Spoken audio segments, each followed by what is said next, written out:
Okay, last question. Forgive me, we went a little long. Jim, close us out. Make it a good one, Jim. Yeah, can you hear me? We can hear you. Okay, great. So look, the issue which I think should be on everyone's minds non-stop in the coming period is that we are currently marching into global thermonuclear World War III with Russia and China. Because Obama, the Bush crowd, Cameron in Britain, the Queen and so on, are hysterical that the British Empire, Wall Street is collapsing, and that Russia, China, India, and others, the BRICS countries, are building the new system for the future. And what the BRICS nations are doing, we met in Brasilia 3 weeks ago, they're setting up a new monetary, financial, economic system to finance infrastructure development all over the world.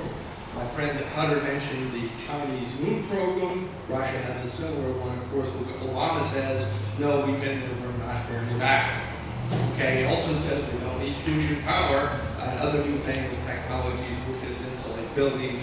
And that is obscene. John Kennedy is rolling over in his grave, and Obama stated to that effect. But people need to understand, I'm not kidding about World War III.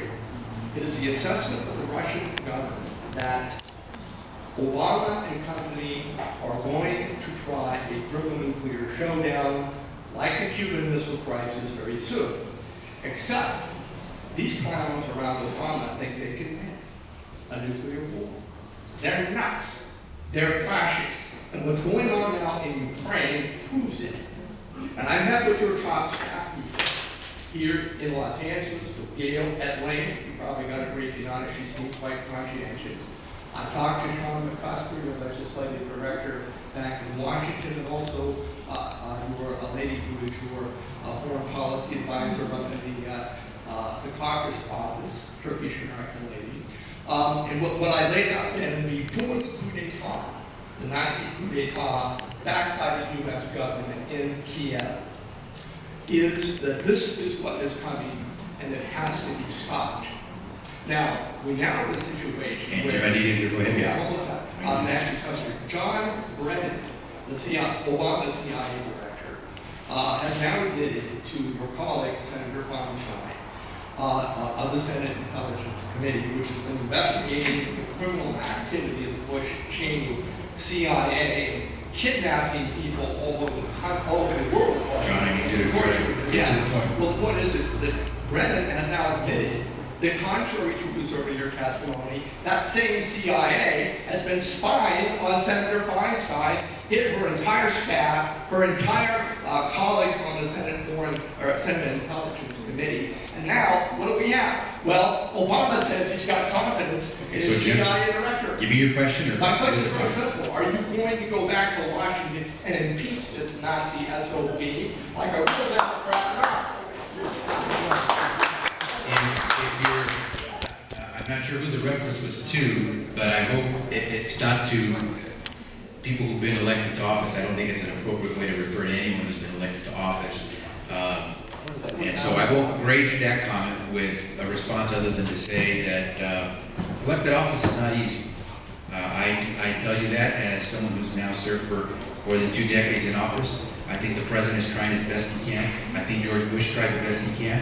I disagree with some of the things that the presidents do. I agree with some of what they do. But I don't refer to them as you just did, because I think in this country, we are fortunate that we can get to say that because we have leaders who allowed us to protect the Constitution and give you the right to say that. Trying to respond to your point.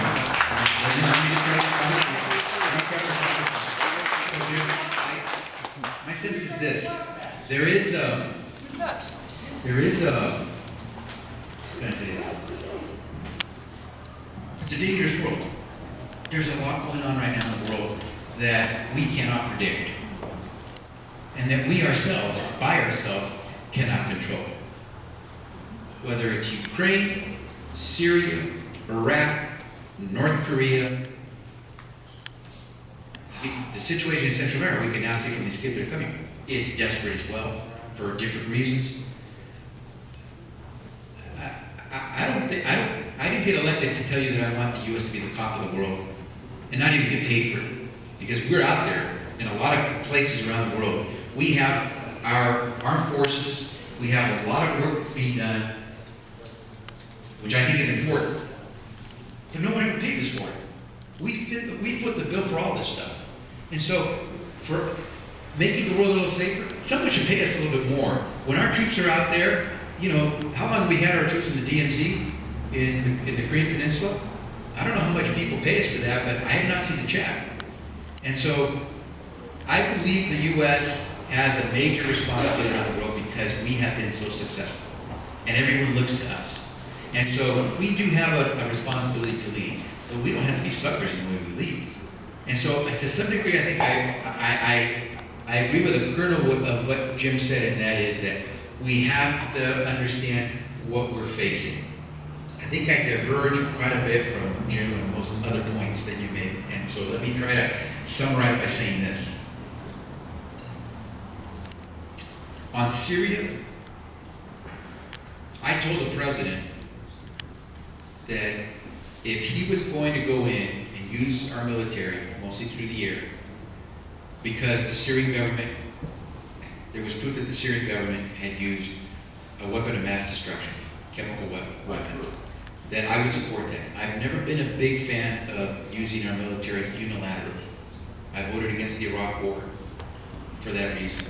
But to me, it was important to make a point that if we had proof that someone had used weapons of mass destruction, and we said that's a no-no, then we got to show them it's a no-no. And so while I'm not a big fan of using our military, especially by itself, I was prepared to let the president use our military force, not boots on the ground, but military force, to show someone you try to use chemical weapons on a mass population, or you try to use a weapon of mass destruction, and you're going to pay the price. But it was a lie. If I could just finish. So my point is to say that now, with regard to Ukraine, Iraq, I look at things a little differently from Syria. Iraq, to me, is not a country. It's sectarian populations. As I have said before, the day I see a Sunni Arab soldier defend a Sunni Iraq soldier defend a Shia Iraq civilian, or a Shia Iraq soldier defend a Sunni Iraq civilian, or plug in a Kurd instead of Shia or Sunni, then I'll consider it a country. But right now, Kurds defend Kurds, Shia defend Shia, and Sunni defend Sunni. I'm not interested in sending an American soldier in to figure out who they should defend. We just saw what happened in Afghanistan, where a U.S. general was killed, where the Afghani military could provide the security of whether its soldiers were who they said they were. And so, until those countries want to be more responsible for their future, I'm not interested in investing American lives to do what they had to do at the cost of 4,000 Americans in Iraq, another 1,500, I think, in Afghanistan, tens of thousands coming back wounded. We've discussed that with the Veterans Administration and healthcare. So I think we've got to be smart. We're never going to lose our role in the world to try to help bring prosperity to other countries like ours. But at the same time, we have to be very careful how we use our military and our forces. So, to respond to Jim, what I would say is that I think the president is trying hard. I think he recognizes that when we've got soldiers that serve 4 or 5 tours of duty, that it's time to give them a rest. And unless you can prove to me that Iraqis are going to do something special to prove that they deserve to be defended as Iraqis, I'm going to wait to see what happens in that civil war. And in Ukraine, the Russians, I think, are going hog wild. But again, unless you understand, that's in their backyard. If something were happening in our backyard in this Western Hemisphere, what would we do? Would we allow Mexico to all of a sudden teeter? Would we allow Puerto Rico, although it's a territory, or the Dominican Republic or Haiti get into some kind of crisis where we don't feel like we're going to have friends there? I suspect not. I mean, we invaded Grenada. And so the Russians fear what's going on, maybe not legitimately, but you got to get inside that